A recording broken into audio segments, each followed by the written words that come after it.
Good morning, fifth and seventh period. Since we're not meeting on Friday tomorrow, February 12th, because we have no school tomorrow, I wanted to get on here and talk to you real quick about the Unit 5 exam that I am posting with this video. Okay, so I just wanted to talk about it real quick so that you have a little bit of a better understanding of how to do it. So there's no excuses when you turn it in for, there not to be plenty of resources for you to use to complete the assignment or the exam. Okay. So, first off, throughout this unit, so we've talked about for the last 4 weeks, we've talked about, was the New Deal really a good deal? So that was our compelling question of this whole unit. So we went over supporting question number 1, which is what were the major causes of the Great Depression? Supporting question number 2, which is what was the New Deal? And then number 3, earlier this week, actually yesterday, talked about how did the response of the U.S. government to the Great Depression compare to European countries? Okay. So going back to the exam, that's literally what the exam is. It's the 3 supporting questions. Each supporting question, you're going to answer in at least 3 sentences. And then the compelling question, you're going to answer in 5 sentences. Okay, so to start off, we're going to talk about the Great Depression. So, what were the major causes of the Great Depression? And each supporting question, I linked right next to it where it says click here, the PowerPoint that will help you answer this question. Okay, so the PowerPoint that we went over with and had an assignment with that will help you answer the supporting question specifically. Okay, so again, major cause of the Great Depression. Here's that PowerPoint. So, what I actually just learned, so I don't know if you already knew this, is you can literally, if you just click here, you can open preview and you can look through the PowerPoint as you're still on this. So you can just go through the PowerPoint like this. And it doesn't open a whole new tab. So I thought that was pretty cool. But so with the answering what were the major causes of the Great Depression, so remember, Great Depression was a worldwide economic downturn that began in 1929 and lasted until 1939. So basically, throughout the whole 1930s, it was the longest and most severe depression. The lead up. So we talked about the lead up, or the things that led up, many of the factors that happened that brought the Great Depression on. So a big one was just the fact that the 1920s, the roaring 20s, when the economy was doing really well, and there was lots of, the credit was new, so people were using credit to buy all these new household items, because electricity in houses was kind of a new concept as well. So we've talked about in 1929, this all led to a stock market crash. So this was a factor into the Great Depression.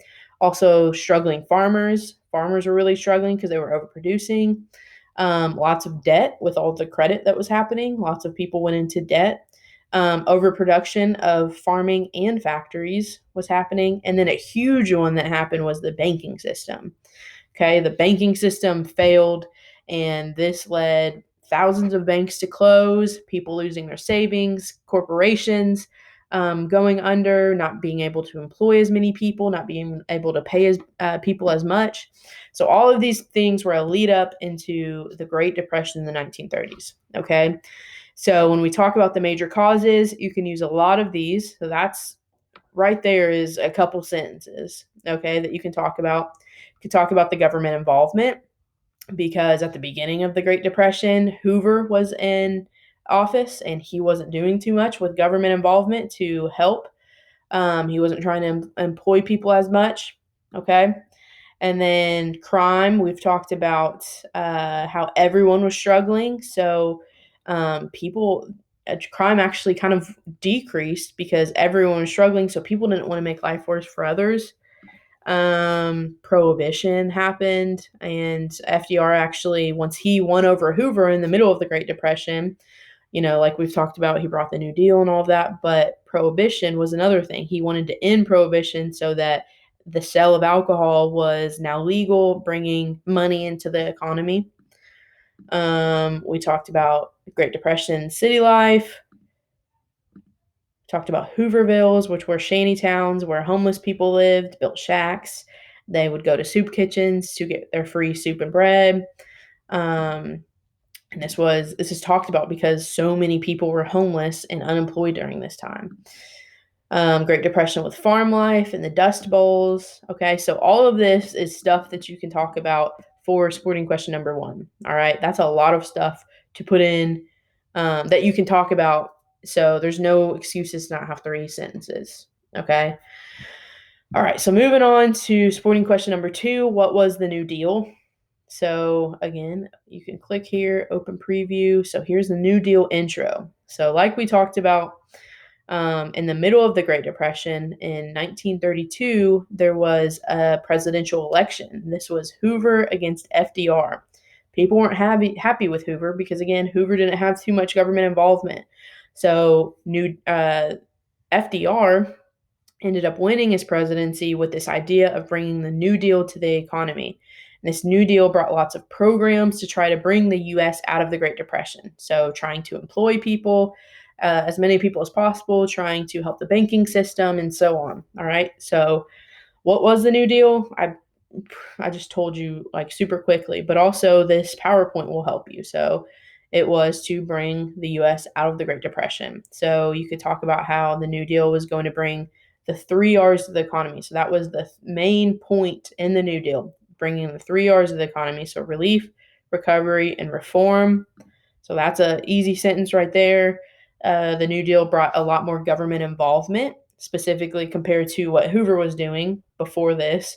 So FDR, with his New Deal, brought lots more government involvement, and that actually changed how we have government involvement today. So this happened 90 years ago, and this New Deal that FDR brought still has an impact on how much government involvement we have in our economy today. Okay. So we also talked about some of the programs, the Emergency Banking Act to help the banking system. We talked about Civilian Conservation Corps to help employ people, and many other programs. Okay. So all of this, again, plenty of stuff to talk about in those 3 sentences. Make sure you write 3 sentences to help you. Okay. This 3 sentences is going to get you your full credit as long as it's a good answer. Okay. So if you don't have 3 sentences, that's an automatic points off. Okay. And then the last supporting question is, how did the response of the US government to the Great Depression compare to European countries? So again, click here. Here's the PowerPoint that we went over on Wednesday together. Okay. So we talked about how FDR saved democracy with this New Deal. So we talked about how democracy is a form of government which people have the authority to choose their governing legislators. Okay, so basically it's a freedom. It allows people to choose, the citizens of the country to choose who they want to be their lawmakers. And the US, along with other countries, had a democracy during this time. US still has a democracy today. Okay, so that never changed. But it did change for other countries. So we went over how the argument was, did the New Deal save our democracy? Because other countries that had a democracy, such as Italy, Spain, Japan, Germany, all got taken over by fascist dictators or their military, and ended up getting their freedoms basically taken away from them. Okay. And so, again, what we're going to talk about in this is literally just talking about, did the New Deal save um, the US democracy? Then you could bring up how these other countries got taken over by dictators, and we just named those countries. You could talk about how we potentially could have been taken over by a dictator, but we're saved because the New Deal brought on more of economic help and made sure that the government wasn't super weak to get taken over by a dictator. So, again, the New Deal helped. A potential person that could have taken over was Huey P. Long, but he was assassinated. Um, so the question in this whole thing is, did FDR save democracy in America? Okay, because we still have democracy today. We still have our freedoms of being able to vote. So was that thanks to the New Deal, or, again, just 3 sentences for this. There is a lot of information that you could put in these 3 sentences talking about this supporting question. So hopefully that helps. All right. And then lastly, the compelling question. So the compelling question is, again, the overall question of the unit. So all of these supporting questions are going to help you answer the compelling question. So bring it all together. So I'm asking 5 sentences for the compelling question. You could talk about Great Depression was a time of an economic downturn in the 1930s for the U.S. And, that's a sentence right there. You could talk about how the Great Depression led to lots of unemployment and people being homeless. So then moving on to sporting question number 2, you could talk about, and I'm talking about what you'll take out of this to answer the compelling question.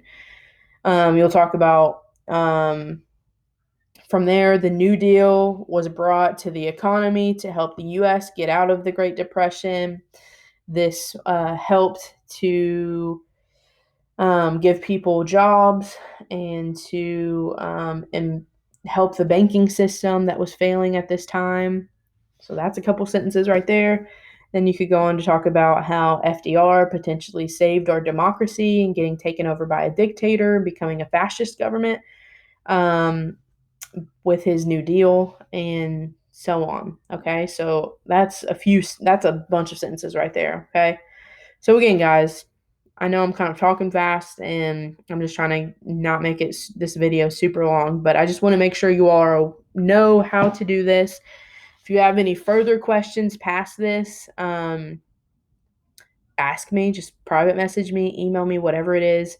This is going to be due on Monday, I believe.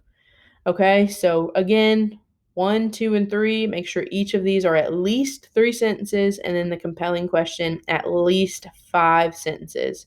This is when you wrap it all together, okay? So again, ask me if you have any questions. If not, have a good long weekend. We have Friday off tomorrow, and then we also actually have Monday off, even though it's our day that we don't meet anyway. So if you have any work to catch up on, this is the weekend to do it. Okay. Have a good weekend, guys. Be safe, and I will see you all next week. Bye, guys.